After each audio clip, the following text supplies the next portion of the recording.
absolutely fabulous job. And but before she takes off, I want to express my gratitude for Brooke Rollins in so many ways. But just think how cool it is that TPPF was created here, and you are able to create and perpetuate so many transformative policies. But as was pointed out earlier, policies is only one aspect of it. It's the people that's another aspect. And you've been able to also generate great leaders from TPPF, now reaching the height of federal government leadership, and Brooke Rollins serving as your Secretary of Agriculture.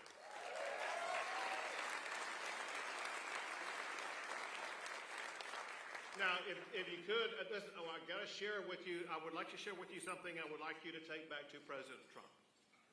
So we are proudly going along with what President Trump mandated, and is now policy of the state of Texas to identify the Gulf as the Gulf of America.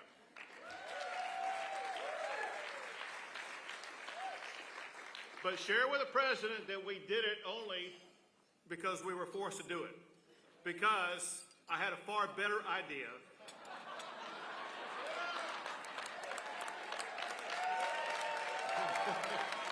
Right. We all know it's the Gulf of Texas.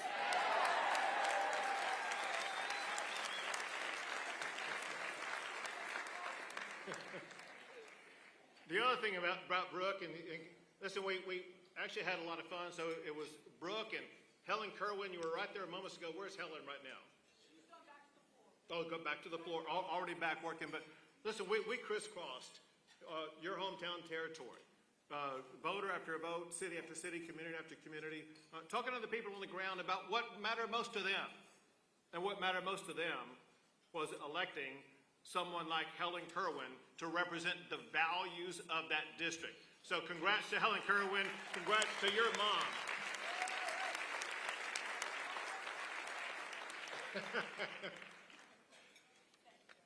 So there's several things I want to cover today. Two, I just want to make a couple of short comments about and devote most of my time to school choice. One point that I know is very important to everybody in this room, and incredibly important to every Texan outside this room, and that is that we must deliver meaningful property tax cuts this session.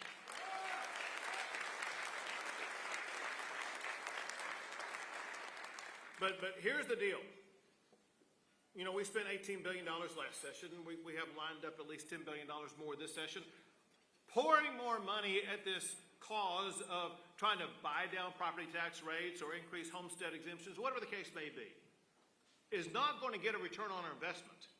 As long as we have these local taxing jurisdictions go behind our back and increasing your property taxes even more.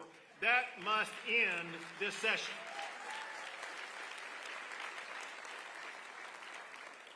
One of the strategies we have, and we need more than one, but one strategy that we must pass this session, and that is to say that no taxing jurisdiction in the state of Texas can increase your property taxes without getting 2/3 vote of the people in favor of that proposition. That vote must take place in November, and it must have at the end of the proposition the statement, if you vote yes for this proposition, it will increase your property taxes in Texas. No more property tax increases in Texas is what we need. One quick note that was brought up by Greg Sindelar about the board. I want you to understand the order of magnitude of the change that we've been through in just a 2-year time period.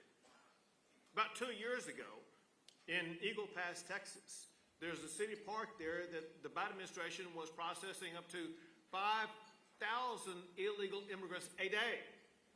We shut that down by wiring it completely shut. And now there are crossing, on average, less than one person a day crossing in that area. But now that we're working in collaboration with President Trump, we see on average across the entire State of Texas, less than an average of 150 people crossing the border a day. This is game-changing. It's never been this low. And we owe President Trump and his team, like Secretary of Homeland Security, Kristi Noem. You got Tom Homan, a real border czar, doing a job of securing the border. People are doing things unlike ever before. The border is in great hands for the next 4 years. My work with the Trump administration is that President Trump and I both know one thing. In 4 years, he is gone. He will do a great job over the next 4 years to make sure we secure the border.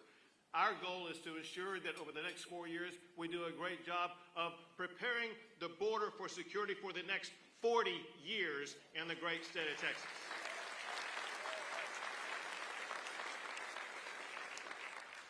But speaking of the next 40 years, listen, the reality is the next 40 years, the future of our state is going to be hinged in a meaningful way to what we do in this state in educating the next generation of Texans. And that's why I am all in on ensuring that we use multiple strategies to put Texas on a pathway to do a better job than ever before in the history of our state to improve education. Along those lines, you all know what's going on with regard to school choice. But we all must appreciate and comprehend and recognize Texas history when it's made. Because earlier this week, in San Antonio, Texas, at a school choice event at a Christian school there, Texas history was made. On that night, Speaker was there. Speaker Dustin Burrows was there. And when he got up on the stage to introduce me, he said something that no speaker in the long and illustrious history of Texas has ever said. He raised his hand and said that he, as Speaker, supports school choice in the state of Texas.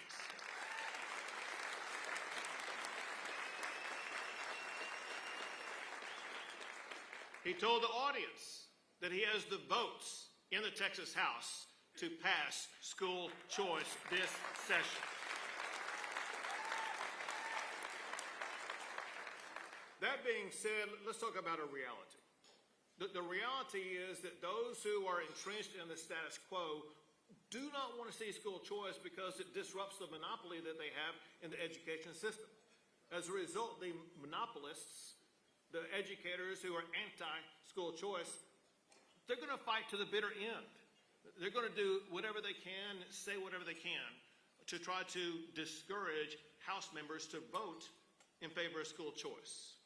But you can tell that we are winning. You can tell that the fight is over because there is a threshold in this process that shows you the end is near.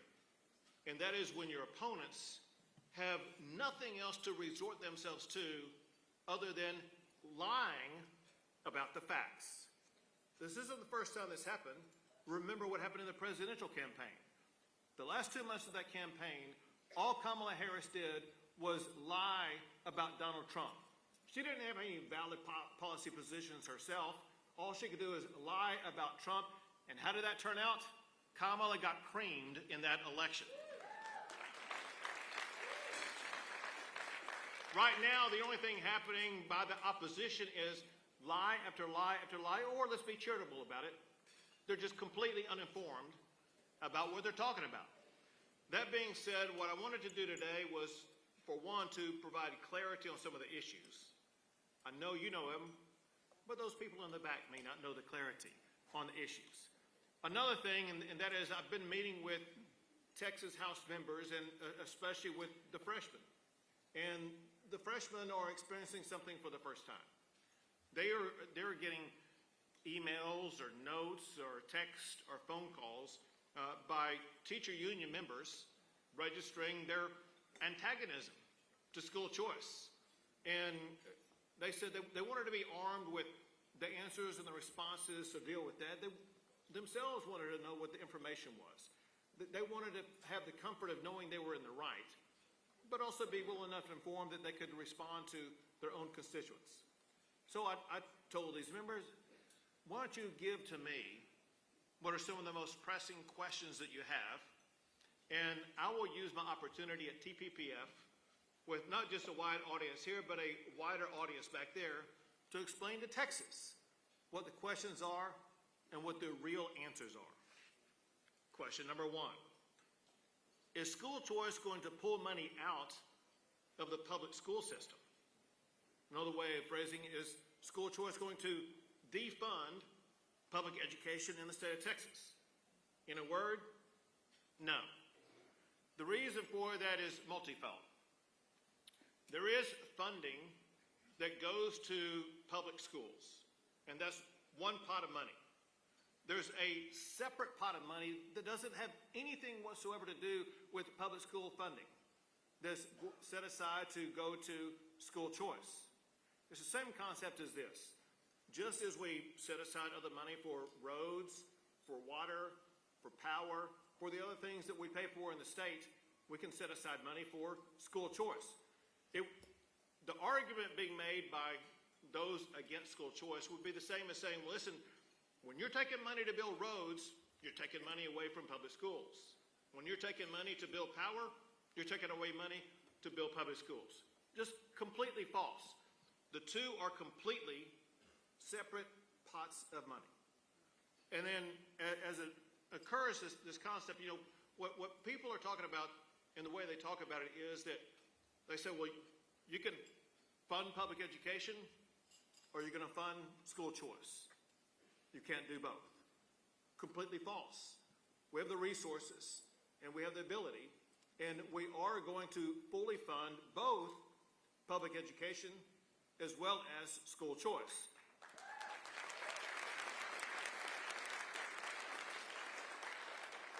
The magnitude of each pot is this. When this session ends, we're going to be providing more funding for public education than ever before in the history of the state of Texas. We're going to pay the highest average teacher salary ever in the history of the state of Texas. Per student funding will be higher than it's ever been in the history of the state of Texas. At the same time, we're going to set aside enough that Texas will start a school choice program that will be the largest start to any school choice program in the history of the United States of America.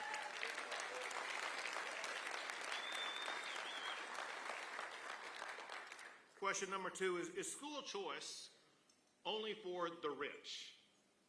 Completely false narrative. The rich already have school choice.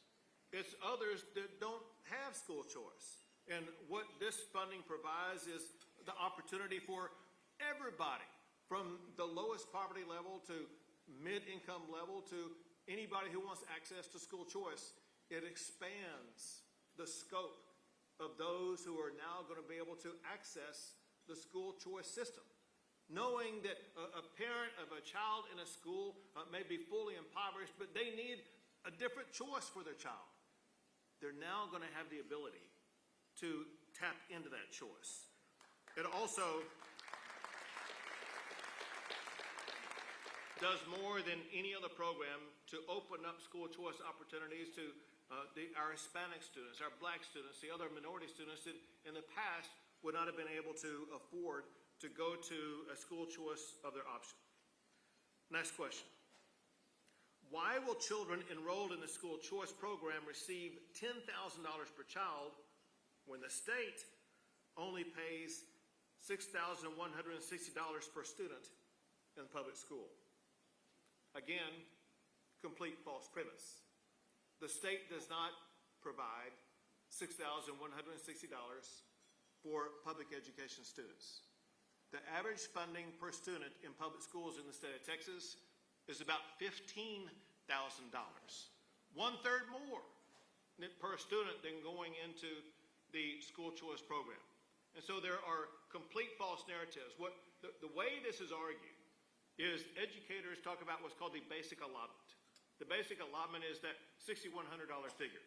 The basic allotment, as I pointed out, is only just above 1/3 of the overall funding that goes to schools per student funding for them to be able to pay their bills. And so it's a complete false narrative. Next question. How will lower income parents afford to send their children to private schools with $10,000 when the average private school tuition is far higher than that? That's false information. The average private tuition among our schools across the entire state of Texas is roughly about $10,000. The median per tuition per student at private schools across the state is about $9,000. The average is a lot higher because there's some schools that are $30,000, even $40,000 per student. Bottom line is there's going to be an abundance of schools across the entire state that families are going to be able to afford without coming out of pocket a single penny. I'll give you some examples of just schools that I was at recently. I was at a school in Athens, Texas, where the tuition was about $8,000 per student.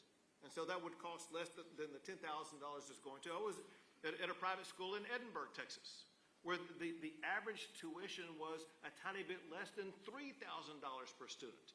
And you see variances like that across the state. I know for a fact because I've been at these schools. There is an abundance of private schools across the state that parents are going to be able to afford with the private school allotment that's going to be provided under this legislation. Next question. I cannot overemphasize the question and the answer to the question enough, so I'll probably say it twice. I get this question everywhere I go, and everywhere I go when I provide the answer, I get nothing but disbelief by the parents that I'm talking to. Question. Will homeschool families still have control over what they teach their children? And I'll just broaden that. Will they have control, period? Know this. So school choice families fit into two categories. Those who want to participate in the school choice program or those who don't. If you're a homeschool parent, totally your option what you do. But know this. If you choose not to participate, the state of Texas is not going to be involved in any way whatsoever. What you're doing right now will remain exactly the same. No involvement, period. Second, if you decide to tap into the school choice program for your homeschool children, the state of Texas is not going to regulate or change what you're teaching to your child at this time. The parent knows best what to teach that child. The parent will remain in control of educating their children.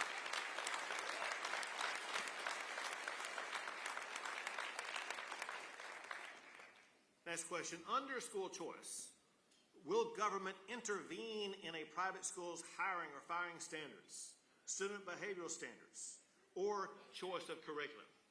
In a word, no. The state is not going to be involved in dictating what private schools are going to be teaching. Next question. Why aren't private schools held to the same standards as public schools? I'm going to give an answer a little bit contrary to what people think. There are some different standards. For example, public schools get more funding per student. Public schools get to issue bonds to pay for buildings and stadiums and other projects that private schools do not get. At the same time, there are some, maybe even many private schools that have more rigorous education programs than maybe the public school from which the child comes. The reality is the purpose of school choice isn't to be a duplicate of the public education that a family wants to leave. It's to provide an alternative to that education program. Next question. How will rural students have access to school choice when there are no private schools in their area? Another false argument. I mentioned before, listen, I was over in Athens, Texas. I categorize Athens, Texas as rural. If you haven't been there, go to Athens, Texas, and I think you'll agree it's rural. And listen, they have a robust private school there. I'll tell you a story also about the principal of the private school there. The principal of the private school there had been the principal of a public school there and left the public school to go to the private school, and his first grade son was in the public school in Athens, Texas. And what this principal said is that when he came home from school, and his first grade son started rattling off four-letter word after four-letter word after four-letter word. The dad got a pen out and wrote down every word his son was saying. When his wife got home, who was an educator herself, they talked about what was going on. They recognized that they weren't wealthy, they didn't have the resources to be able to send their child to another school. But they also recognized it was not right for them as a family to keep their child in a school that was learning that type of stuff. And so they went to, or through the financial sacrifice, to do what was right and send their first grader to a school that was going to match the values of their parents.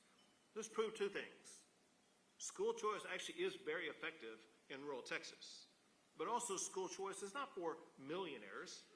It's to parents like this who live paycheck by paycheck, who are going to have an equal opportunity now to send their child to a school that parents believe is best for them.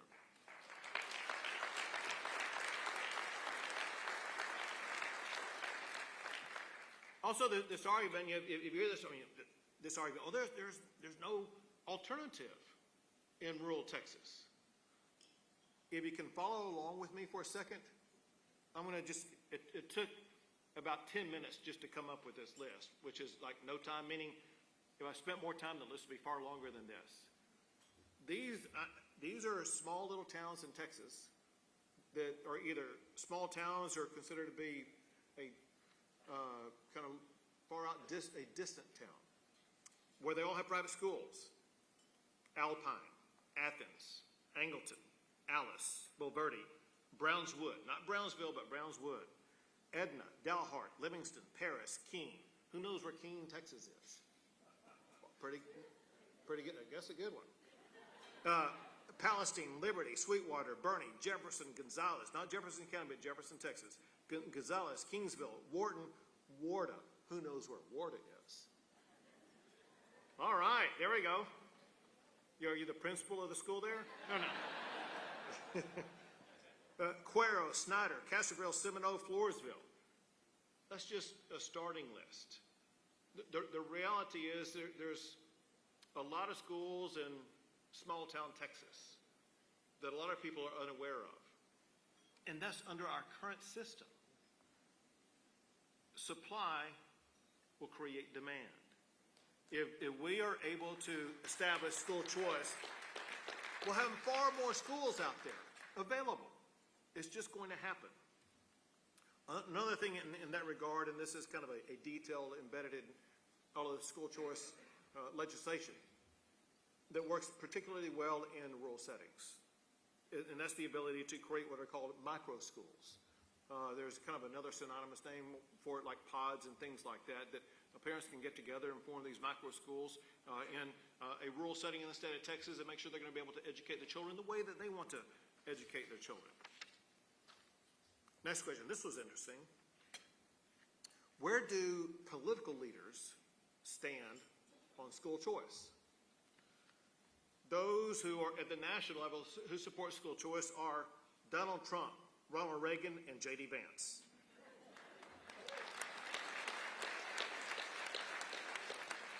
Those at the national level who oppose school choice are Joe Biden, Barack Obama, and Kamala Harris.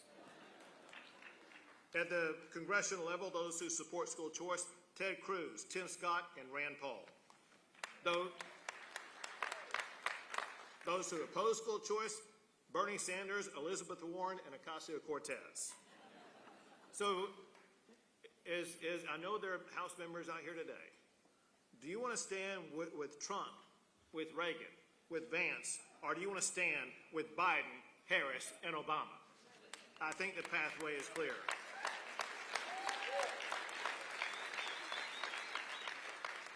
Another question that comes up is, has school choice worked in other states? And the answer is yes, and robustly.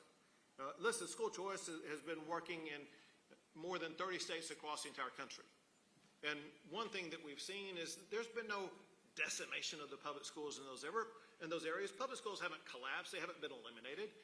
In fact, in many instances, the public schools have been enhanced. I'm going to tell you about a study that I saw that is now 2 years old, and I'm sorry I didn't do my homework and catch up about what happened last year. But 2 years ago, there was a report that came out about the schools, the public schools in the United States that were performing the best at the high school level. Which states had the top schools in the top 100, the most schools in the top 100? Number one, I'll forget the orders, Florida and Arizona. They had the most public schools in the top 100. What do Florida and Arizona have in common? Exactly, the most robust school choice programs. It shows you can have robust school choice programs and at the very same time have some of the best public schools in the United States of America.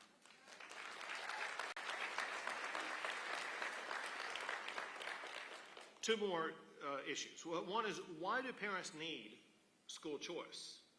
It's not just a matter of, for a parent of saying, well, listen, I want to take my child and take the money and be able to go to some private school. More often than not, there's actually a catalyst reason for that parent making that decision, like what I explained earlier with regard to the principal in Athens whose son was coming home using 4-letter words.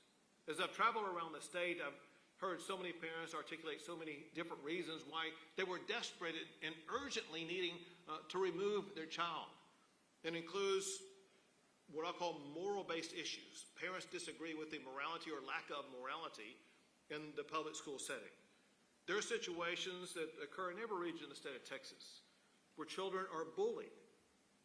If you're a working mom doing your dead best to put food on the table and pay the bills, maybe working 2 jobs, doing the best to take care of your child at school, knowing that your child at school is being bullied relentlessly. You may come home from work, put your child to bed, and cry yourself to sleep, feeling helpless to be able to rescue your child. The most important thing to you from the bullying that's taken place. School choice gives that mom the option to choose a better, safer pathway for her child.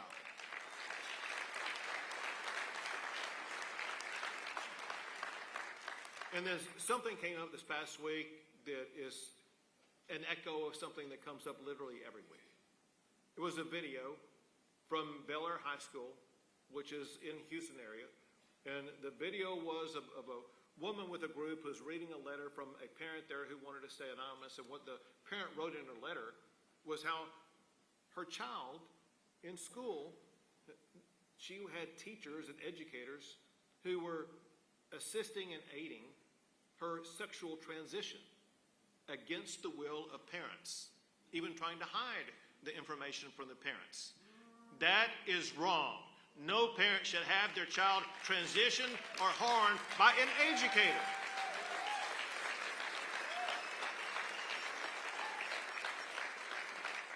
The simplest way to look at it is this.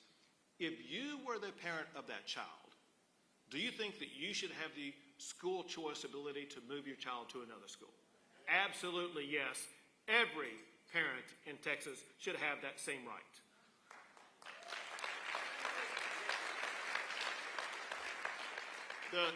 The last question, the last issue. What is the goal of school choice? I'll ask the same question of what is the goal of these teacher unions who are fighting against school choice? If you listen to what they say, they articulate a single goal. Money, money, money, money. All they want is more money. I think our goal in education needs to be far bigger than just money. Our goal must be to take the actions needed to put Texas on a pathway to having the best education for the kids of our state in the United States of America.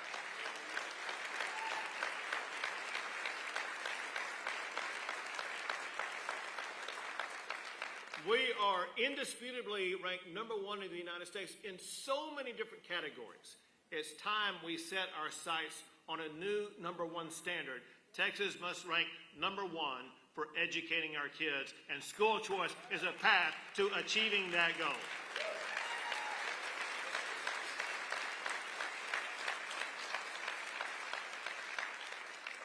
We would not be where we are with the advancements that we've made on school choice without TPPF. But the members, those involved in policy, those involved in working with the Capitol, but the supporters, everybody in this room has had a role to play to make sure that we've gotten to the point where we are today. But we've still got more to do. We've got to make sure that we do fulfill what the Speaker said, and that's to ensure he has the votes to get this done. When we do that, we're going to have a Texas-sized party celebrating school choice in the state of Texas. Thank you all. God bless you all, and God bless the great state of Texas. Thank you, man.